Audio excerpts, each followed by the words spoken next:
انصاف کیا ہے؟ حقیقی انصاف کیا ہے؟ حقیقی انصاف حقیقی انصاف وہ مقام ہے جہاں ذات، پیشہ، صنف نہیں دیکھی جاتی، مگر خالی انسانیت، عزت اور مساوات کو ترجیح دی جائے۔ انصاف دل کے سکون کا دوسرا نام ہے، ایک ایسا معاشرہ جہاں ہمیں یقین ہو کہ ہمارا درد کوئی سنے گا اور اس درد اور پریشانی سے ہمیں نجات ملے گی۔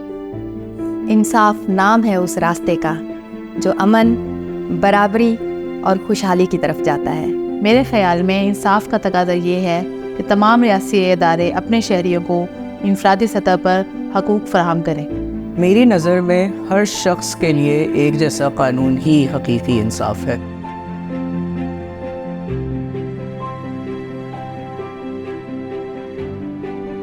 ہم سب جانتے ہیں کہ پاکستان میں عدالتی نظام ہمیشہ سے سست روی کا شکار رہا ہے، اور اس کی بنیادی وجہ یہ رہی ہے کہ ہمیشہ سے پاکستان کی عدالتوں میں مقدمات کا بوجھ رہا ہے۔ اور ہم کام کر رہے ہیں اور ہم کام کر رہے ہیں اور ہم کام کر رہے ہیں اور ہم کام کر رہے ہیں مذہبی اقلیتی کمیونٹیز کے آئینی حقوق کے تحفظ کے لیے، خواتین کے وراثتی اور ازدواجی جائیداد کے حقوق کو تحفظ فراہم کرنے کے لیے، سول دستاویزات کی تحفظ کے لیے، نکاح نامہ میں عورتوں کے حقوق کی پاسداری کے لیے۔ ہم کام کر رہے ہیں جنسی اور صنف پر مبنی تشدد کے خاتمے کے لیے، اور ہم مل کر کام کر رہے ہیں انصاف کی فراہمی کے لیے۔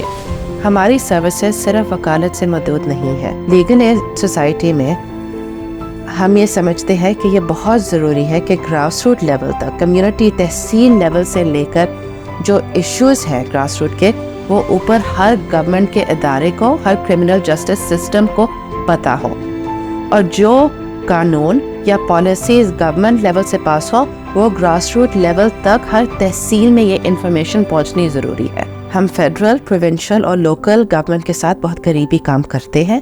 ہم کرمنل جسٹس سسٹم کے ساتھ بھی بہت کام کرتے ہیں۔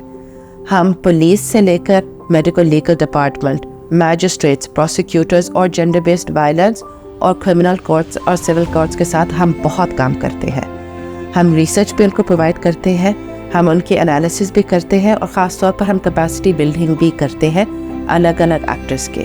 ہم سمجھتے ہیں کہ ہماری ذمہ داری ہے کہ کمیونٹی کے جو ایشوز ہیں وہ ہم پالیسی اور لیجسلیشن میں لے کر آئیں۔ اسی وقت یہ محسوس کیا گیا کہ معاشرے میں ایک بہت بڑا طبقہ اپنی کم علمی کی وجہ سے قانون کے بارے میں ان کی آگاہی نہ ہونے کے برابر ہے۔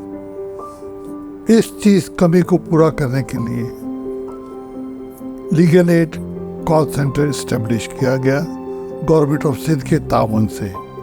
یہ ادارہ پچھلے 9 سال سے کام کر رہا ہے۔ مقصد یہی ہے کہ لوگوں کو انصاف تک آسان سے رسائی پہنچائی جائے، لوگوں کو قانون کے بارے میں آگاہی دی جائے۔ کسی بھی مہذب معاشرے میں برائی کو سوچنے اور برائی کے عمل کرنے کے درمیان جو ایک طاقت کھڑی ہوتی ہے اس کا نام قانون ہوتا ہے۔ لیگل ایڈ سوسائٹی کی ہمیشہ سے یہ کوشش رہی ہے کہ زیادہ سے زیادہ لوگوں کو انصاف مہیا کیا جائے۔ پچھلے 10 سالوں میں لیگل ایڈ سوسائٹی کی جو ایک کاوش رہی ہے وہ یہ ہے کہ غریب اور انصاف کے درمیان میں فرق مٹایا جائے۔ ہمارے اس مشن میں جو سب سے کلیدی کردار ادا کرتے ہیں وہ ہماری پروگرام ٹیمز اور ہمارے فیلڈ آفیسرز ہیں، جو واقعتاً طور پہ لیگل ایڈ سوسائٹی کے اس معاشرے کے پاکستان کے ہیروز ہیں۔ ہماری فیلڈ ٹیمز روز اس بات کو انشور کرتی ہیں کہ ان لوگوں کو انصاف مہیا ہو سکے، چاہے وہ فیلڈ میں جا کے گاؤں اور گوٹھوں کی سطح پہ جا کے قانون کا شعور دینا ہو، چاہے وہ مشکل سے مشکل کیسز لینے ہوں، اور چاہے ان کیسز کو ان کے منطقی انجام تک پہنچانے کے لیے اپنی جیب سے چاہے کچھ خرچ کر کے جانا پڑے۔ ہماری فیلڈ ٹیمز، ہماری پروگرام ٹیمز یہ سب کام صرف اس لیے کرتی ہیں کہ معاشرے میں ایک انصاف کا نظام قائم کیا جا سکے۔ لیگل ایڈ سوسائٹی نے جو اپنا سفر شروع کیا تھا وہ صرف خواتین کی جیل میں امداد کرنے سے تھا، مگر آج یہ ادارہ اس کی تمام ٹیمز کی انتھک محنت کی وجہ سے ایک ایسا ادارہ بن چکا ہے جسے تمام گورنمنٹ کے ادارے،